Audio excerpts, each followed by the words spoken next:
ثم جعلناك على شريعة من الأمر فاتبعها ولا تتبع أهواء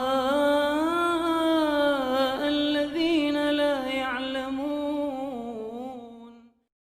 Saudara-saudaraku muslimin dan muslimat yang dirahmati oleh Allah, ada satu syubhat atau satu kerancuan yang disebarkan di tengah-tengah muslimin dan muslimat, yang seakan-akan ini merupakan sebuah kalimat yang sangat luar biasa.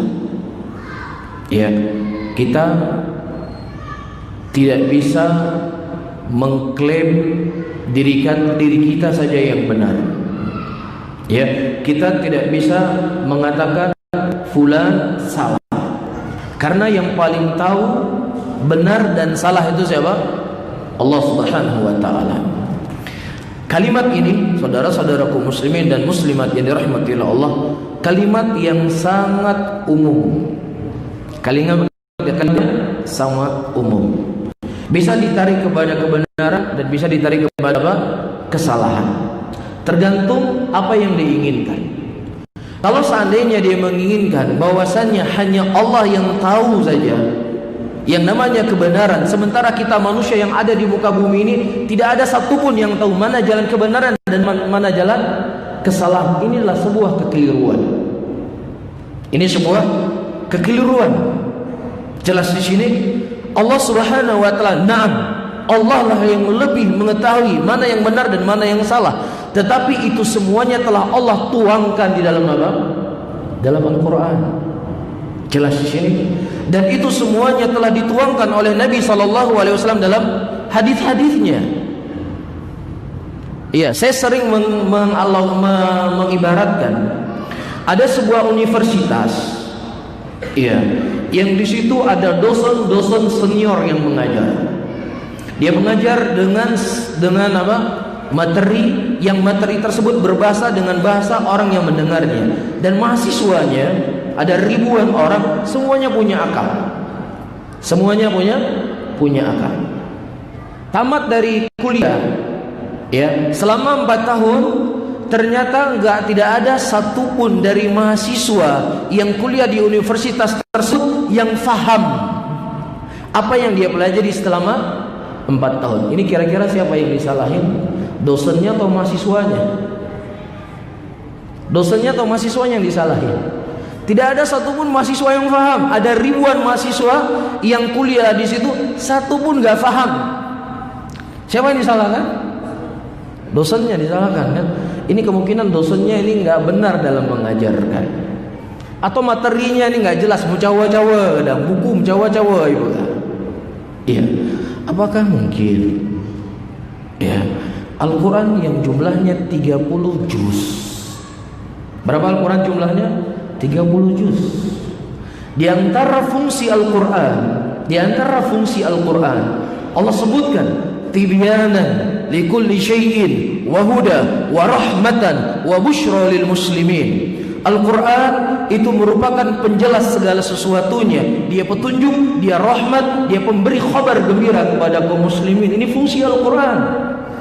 Dan juga Allah menyebutkan dari ayat yang lainnya dari fungsi Al-Quran, wa kadzalika nufassilul ayat litastabina sabilul mujrimin. Dan demikian kami merinci ayat-ayat kami untuk menjelaskan, menerangkan kepada mereka dari jalan orang-orang yang mujrimin.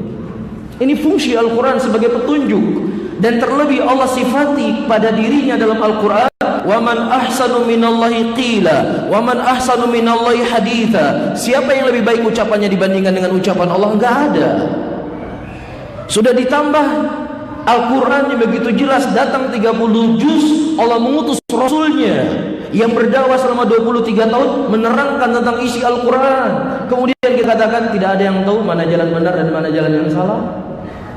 Sungguh sangat durhaka kita kepada Allah dan durhaka kepada Rasulullah sallallahu alaihi wasallam. Seakan-akan Allah Subhanahu wa taala yang maha sempurna tidak bisa menjelaskan kepada kita mana jalan kebenaran dan mana jalan kesalahan. Seakan-akan Nabi Muhammad SAW berdakwah selama 23 tahun, beliau tidak menerangkan kepada kita mana jalan kebenaran dan mana jalan kekeliruan. Padahal Nabi SAW menyebutkan dalam hadisnya, taraktukum ala bayda lailuha ka'anhariha. Aku tinggalkan kalian di atas cahaya yang sangat terang menerang, malam bagaikan siangnya. Jepang produksi mobil Toyota, Honda. Dia cukup membuat buku panduan, yang kemudian buku panduan tersebut dipelajari oleh tukang bengkel, sehingga ketika mobil kita rusak, nggak perlu orang Jepang yang buat mobil datang ke Indonesia untuk memperbaiki mobil kita. Dari buku panduan tersebut sudah dipelajari oleh siapa? Oleh ahli perbengkelan. Masa tulisan Jepang, tulisan manusia bisa difahami oleh manusia? Masa firman Allah, hadis-hadis Nabi tidak bisa difahami oleh manusia? Inilah sebuah kekeliruan, inilah sebuah kekejian kepada Allah Subhanahu wa taala dan Rasulnya tanpa kita sadari. Al-Quran itu begitu jelas, hadis Nabi sallallahu alaihi wasallam begitu gamblang menerangkan dan menjelaskan mana jalan hak dan mana jalan kebatilan. Jelas bahwa dan ibu-ibu yang dimuliakan oleh Allah, hati-hati kita dalam berbicara, hati-hati di dalam berbicara dalam agama ini. Iya, Nabi SAW ingatkan kepada kita dalam sebuah hadisnya, innal abda la yatakalam bikalimatin.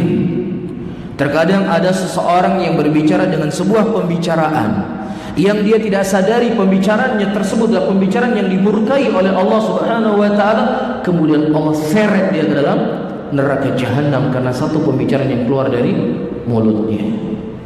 Bisa difahami?